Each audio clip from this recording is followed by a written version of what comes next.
For over 200 years, one country did something almost impossible. It locked itself away from the entire world. No foreigners allowed in. No citizens allowed out. And if you broke this rule, the punishment was death. This wasn't North Korea. This was Japan. But Japan's isolation didn't begin with paranoia. It began with chaos. Because before Japan became one of the most advanced countries on earth, it was a battlefield ruled by warlords, samurai, and constant violence. And the solution they chose would shape their future for centuries.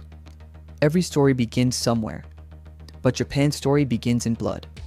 Starting in the 1400s, Japan collapsed into chaos. This period was called the Sengoku era, the age of warring states.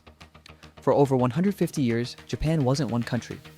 It was hundreds of territories, each ruled by powerful warlords called daimyo. Each daimyo had his own army, his own castle, his own ambition, and they were all fighting each other, constantly. Imagine waking up every morning not knowing if your village would still exist by nightfall. That was daily life. Armies marched across the countryside, burning farms, destroying homes, killing anyone in their way. Loyalty wasn't optional. It was survival. And enforcing that loyalty was a new kind of warrior. The samurai. Samurai weren't ordinary soldiers. They were trained from childhood to become weapons. Boys born into samurai families began training as early as 5 years old. They learned how to use swords, how to use bows, how to fight, and most importantly, how to die. Because samurai followed a strict code called Bushido, the way of the warrior. Bushido taught them something simple and terrifying. Your life does not belong to you. It belongs to your master. If your master ordered you to fight, you fought. If he ordered you to kill, you killed. And if you failed him, you killed yourself. This ritual was called seppuku, a form of suicide performed with a blade. It wasn't seen as weakness. It was seen as honor. Because in this world, obedience was everything. Disobedience didn't just mean death, it meant disgrace. Entire families could lose everything because of one person's failure. So samurai obeyed without question. Not because they were forced to, but because they were raised that way. Generation after generation, war became normal. Violence became expected. And slowly, Japan learned a brutal lesson. Freedom creates chaos. Control creates survival. After 150 years of endless war, the people of Japan weren't just tired of fighting. They were desperate for order, desperate for stability, desperate for someone strong enough to stop the chaos. And soon, that person would emerge. A warlord who wouldn't just win the war, he would end it completely. His name was Tokugawa Ieyasu. And unlike the warlords before him, Tokugawa didn't just want to win battles. He wanted to end war itself, forever. Tokugawa had spent his entire life surrounded by violence. He had watched alliances form and collapse overnight. Friends become enemies. Loyal generals betray their masters. He understood something most men didn't. War wasn't caused by weapons. It was caused by freedom. Freedom gave people ambition. Ambition gave people power. And power gave people the courage to rebel. So, in the year 1600, Tokugawa made his move. At a place called Sekigahara, two massive armies faced each other. Over 150,000 samurai stood on the battlefield. This wasn't just another battle. This battle would decide who controlled Japan. The fighting lasted all day. Swords clashed. Arrows filled the sky.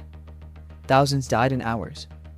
And by the end of the day, Tokugawa Ieyasu stood victorious. His enemies were dead. His rivals defeated. Japan belonged to him. 3 years later, in 1603, Tokugawa gave himself a new title, shogun, the supreme military ruler of Japan. The emperor still existed, but the emperor was no longer in control. The emperor became a symbol. Tokugawa became the reality. For the first time in over a century, one man ruled all of Japan. The war was over, but Tokugawa had no intention of letting it happen again, because he knew peace was fragile and fear was still everywhere. So he did something radical. He began removing freedom. carefully, systematically, completely. Tokugawa created a rigid class system that locked every person into their role for life. At the top were the samurai. Below them were farmers, then craftsmen, and at the very bottom were merchants. You were born into your class and you stayed there forever. A farmer could never become a samurai. A merchant could never become a ruler. No matter how talented you were, no matter how ambitious you were, your future was decided the moment you were born. This wasn't accidental. It was intentional. Because if no one could rise, no one could rebel. But Tokugawa didn't stop there. He turned the most dangerous group in Japan into something else entirely: the samurai. For centuries, samurai had lived for war. War gave them purpose. War gave them identity. But now, there was no war. And thousands of highly trained warriors suddenly had nothing to fight. Tokugawa knew this was dangerous. Idle warriors become rebels. So he gave them new jobs. He turned samurai into bureaucrats, government officials, administrators, tax collectors. Instead of fighting battles, they enforced laws. Instead of killing enemies, they maintained order. Their swords became symbols. Their loyalty became tools of control. The very warriors who once caused chaos were now preventing it. Tokugawa also forced powerful daimyo to live under constant surveillance. Every other year, they were required to leave their land and live in the capital. Their families stayed there permanently, as hostages. If a daimyo rebelled, his family would die. Rebellion became unthinkable. Trust was replaced with control. Freedom was replaced with obedience. And slowly, something incredible happened. The wars stopped. For the first time in generations, villages weren't burning. Armies weren't marching. Children weren't growing up surrounded by violence. Japan was finally at peace. But this peace came with a price. Because Tokugawa hadn't just ended war. He had frozen Japan in place. A country where everyone knew their role. Everyone obeyed authority. And everyone understood one simple truth. Order was more important than freedom. This system worked perfectly. For a while. But Tokugawa feared something beyond his control. Something beyond Japan's shores. Because while Japan had found peace, the rest of the world was expanding. Empires were rising. Foreign ships were getting closer. And Tokugawa knew that if Japan wanted to survive, he would have to do something even more extreme.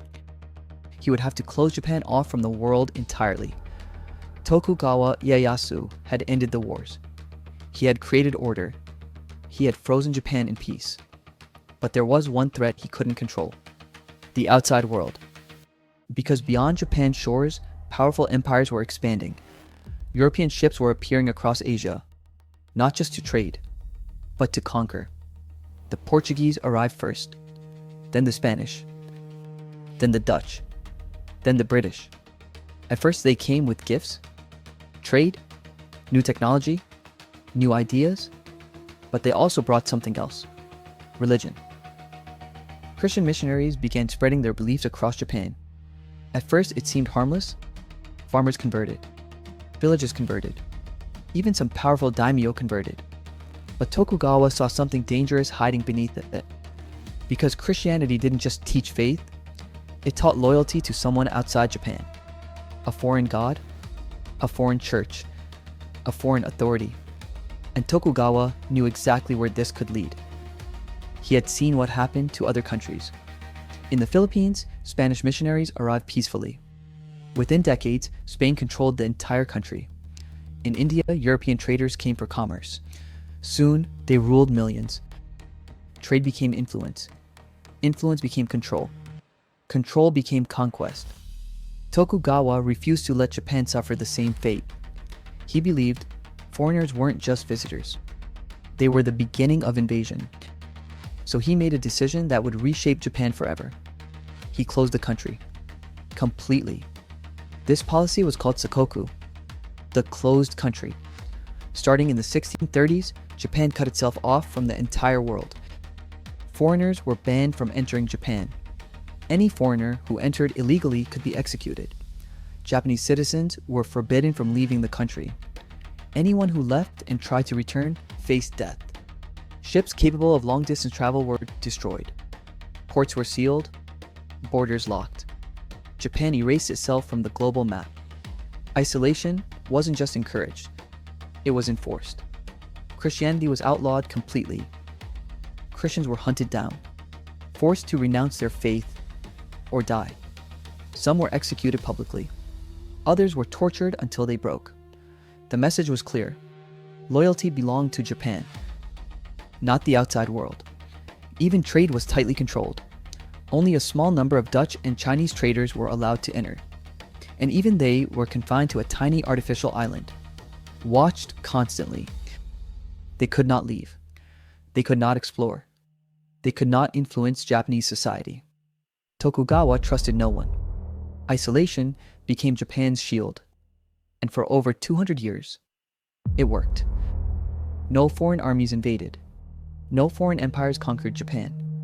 While much of Asia fell under European control, Japan remained independent, untouched, safe. But isolation came with an invisible cost.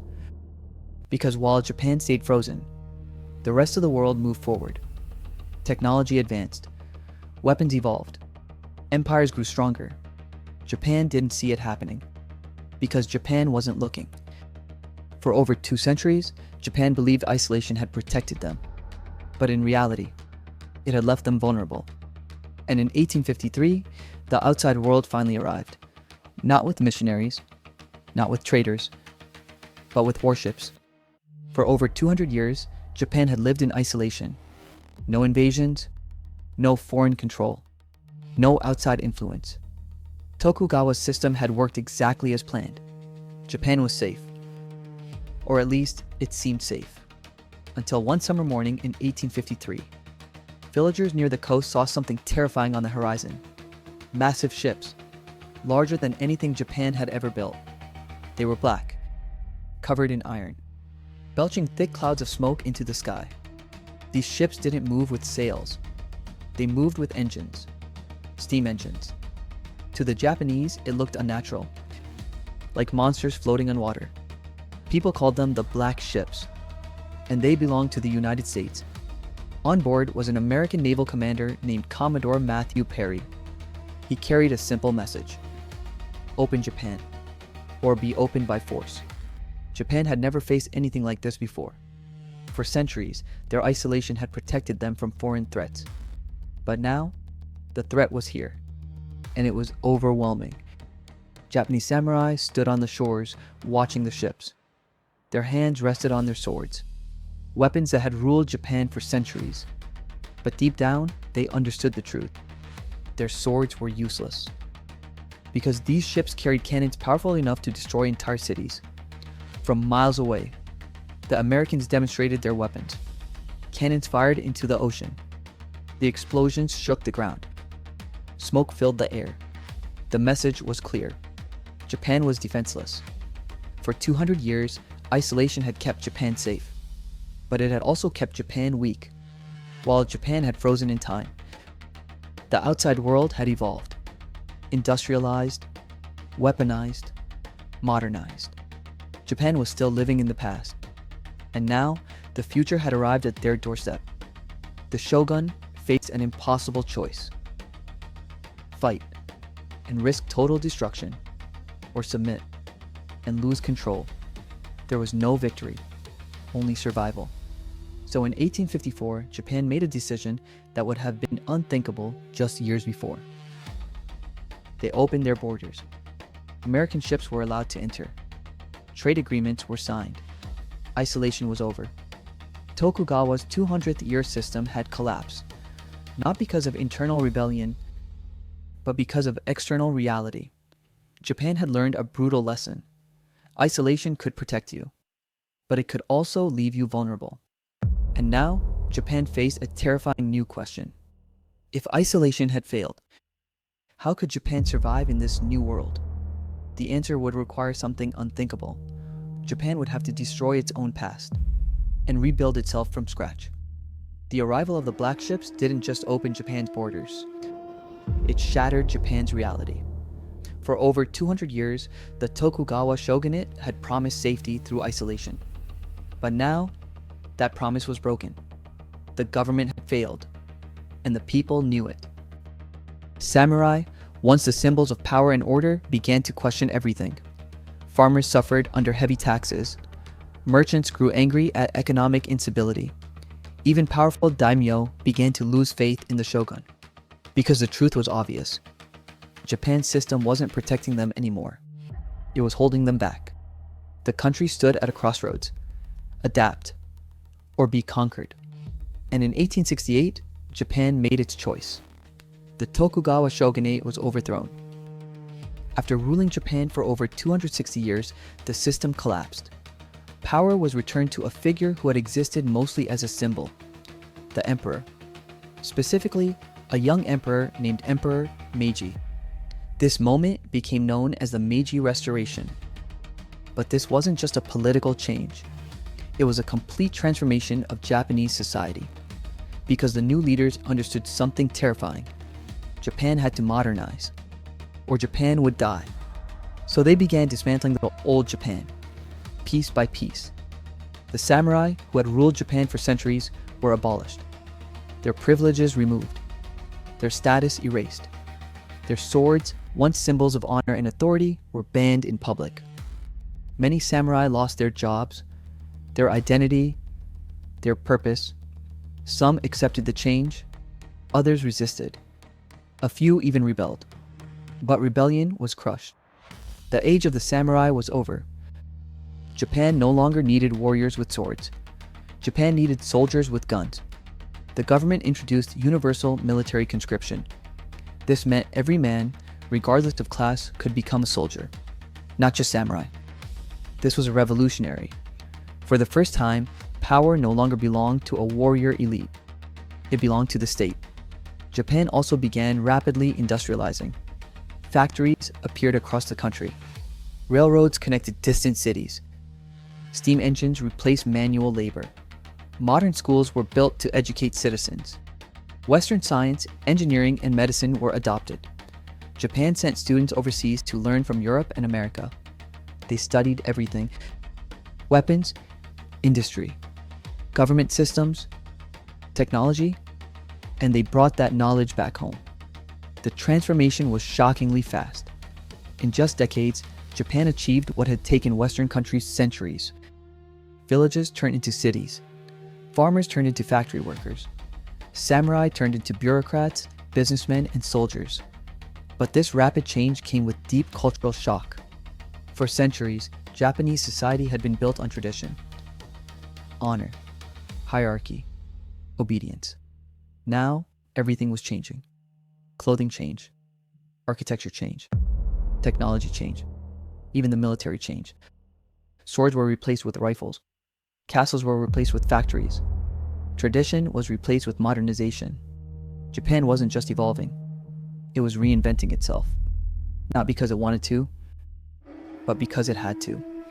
The leaders of Japan understood a brutal truth. The world was no longer divided between peaceful nations. It was divided between strong nations and weak ones. And weak nations didn't survive. They were colonized, controlled, erased. Japan had spent 200 years hiding from the world. Now, Japan would face the world head-on. And soon, Japan wouldn't just be defending itself. Japan would begin expanding, conquering, becoming something it had feared for centuries, an empire. But modernization did not just give Japan protection. It gave Japan ambition. For over 250 years, Japan had lived in fear of being conquered, fear of becoming another India, another Philippines, another broken civilization under foreign rule. Now, for the first time in centuries, that fear began to disappear, and something else replaced it: confidence, power, and eventually, hunger. Japan had studied the West carefully. It saw how European empires dominated the world, not through kindness, but through strength. Britain ruled India. Spain ruled the Philippines. France ruled Indochina. The lesson was clear. In the modern world, power belonged to those who took it. And Japan made a decision that would change its destiny forever. If empire was the key to survival, Japan would become an empire. The first test came in 1894. Japan went to war with its massive neighbor, the Qing dynasty of China. On paper, China was the giant. It had more land, more people, more resources, and for centuries Japan had seen China as a center of civilization. But China had grown weak. Corruption rotted its government. Its military was outdated. Its leadership failed to modernize. Japan, meanwhile, had transformed itself completely. Its soldiers wore modern uniforms. They carried modern rifles. They followed modern military strategy. And when the war began, the result shocked the world. Japan crushed China decisively. It destroyed Chinese armies. It sank Chinese fleets. It proved beyond doubt that Japan was no longer a backward island nation. It was now a modern military power. For the first time in history, an Asian nation had defeated another major Asian empire using Western methods. It was a turning point, not just for Japan, but for the entire balance of power in Asia. Victory brought more than pride. It brought territory. Japan seized Taiwan. It gained influence over Korea. It gained resources. It gained confidence. And most importantly, it gained belief in its own destiny. Japan no longer saw itself as a nation trying to survive. It saw itself as a nation meant to dominate. This transformation accelerated in the early 1900s. Japan built more ships, more factories, more weapons. Its military leaders gained enormous influence. Young men grew up not just as citizens, but as future soldiers of empire. The samurai spirit had not disappeared. It had evolved. It no longer served feudal lords. It now served the nation itself. Then came the moment that stunned the entire Western world. In 1904, Japan went to war with the Russian Empire. Russia was one of the largest and most powerful empires on Earth. Its army was massive. Its territory stretched across continents. No Asian country had ever defeated a European great power in modern warfare. But Japan did. Its navy annihilated the Russian fleet. Its army defeated Russian forces on land. And when the war ended, Russia was forced to surrender. The world was in disbelief. For the first time in modern history, an Asian power had defeated a European empire. Japan was no longer catching up. Japan had arrived. Inside Japan, the psychological shift was enormous. For centuries, Japan had feared invasion. Now, other nations feared Japan. Its military grew stronger every year. Its leaders began to think not defensively, but offensively. They believed Japan needed resources: oil, coal, iron, land, and there was only one way to get them: expansion. The island that once sealed itself off from the world to survive was now preparing to reshape the world itself. By the 1930s, Japan had everything it once dreamed of: a powerful military, a modern industrial economy, an expanding empire. But it still lacked one critical thing: resources. Japan had almost no oil, no vast reserves of iron, no natural abundance to sustain its growing war machine. And without resources, its empire would suffocate. So Japan made a decision that would push it into direct conflict with the most powerful nation on Earth, the United States. On December 7th, 1941, without warning, Japanese warplanes appeared over Pearl Harbor. The attack was sudden, violent, devastating. Explosions tore through American battleships. Fire consumed the harbor. More than 2,400 Americans were killed. The goal was simple: cripple the United States before it could respond. Buy Japan time to secure resources across Asia. For a moment, it worked. But Japan had made a fatal mistake. It had awakened an industrial giant. The United States responded with overwhelming force. American factories began producing ships, planes, and weapons at a scale Japan could never match. Every month, Japan grew weaker. Its navy shrank. Its air force collapsed. Its cities were bombed relentlessly. Food became scarce. Families starved. Children grew up surrounded by ruins. For the first time since its rise began, Japan was losing badly. Yet, Japan refused to surrender. Its soldiers fought to the death. Its leaders believed surrender was dishonor. Its people were prepared to sacrifice everything. Even civilians were trained to resist invasion. Even children were told to fight, because surrender meant humiliation. Surrender meant the end of the empire. And surrender meant facing something Japan had feared for centuries: total vulnerability. Then, in August 1945, a single American bomber appeared over the city of Hiroshima. There was no massive fleet, no army, just one plane. At 8:15 in the morning, it dropped a single bomb. Moments later, the city vanished. A blinding flash. A wave of heat hotter than the surface of the sun. Buildings disintegrated. Human bodies turned to shadows burned into walls. Tens of thousands died instantly.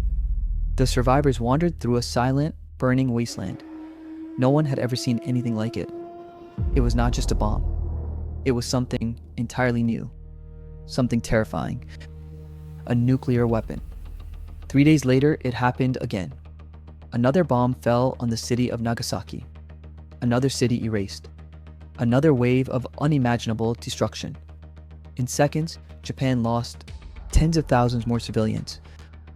Not soldiers, not generals, ordinary people, mothers, fathers, children. The psychological shock was beyond comprehension. Japan had prepared to fight armies. It had prepared to resist invasion.